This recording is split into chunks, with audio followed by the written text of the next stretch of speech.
he was crowned Henry II, King of England, officially ending the House of Normandy and Blois, but beginning the House of Plantagenet. Henry II had inherited the Dukedom of Normandy, and along with the Plantagenet inheritance of Aquitaine and the Count of Anjou and Nantes, it was looking good for what would be dubbed the Angevin Empire, the Empire of Anjou, which further increased to include Brittany and even parts of Flanders. Henry, as an attempt to secure his lineage, made his son a young king, acting both equally as king. However, Henry the Young was rebellious and would often argue politics with France. Henry II began invasions of Ireland, Scotland, and secured Wales. It all became a great big juggling act. Henry the Young died of dysentery in 1184 AD, and Henry II continued to rule alone until 1189 AD, when he grew ill and died. Regardless, the next eldest son, Richard, was crowned Richard I of England. Richard loved going into battle, especially on Crusades, a pointless series of battles to re-Christianise Jerusalem. As such, he completely lost track of what was in France, which King Philip II took advantage of, losing parts of Normandy and Flanders. Back from the Crusades, he then attempted to regain his French territory, only to be shot by an arrow, which became gangrenous. He died in 1199 AD for his brother John to take over. John is the king from Robin Hood, who is always portrayed as greedy and arrogant. Well, it really wasn't his fault. He began at a disadvantage, where his brother had sold the country's wealth to fund the Crusade and were losing French territories. John had no choice but to raise taxes and attempt to regain France. The outlook was not so good. His barons deserted him and the efforts were pointless.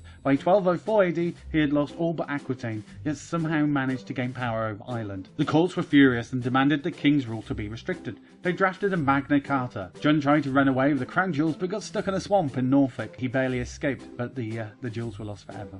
He was captured and forced to sign the peace treaty, basically giving up French claim.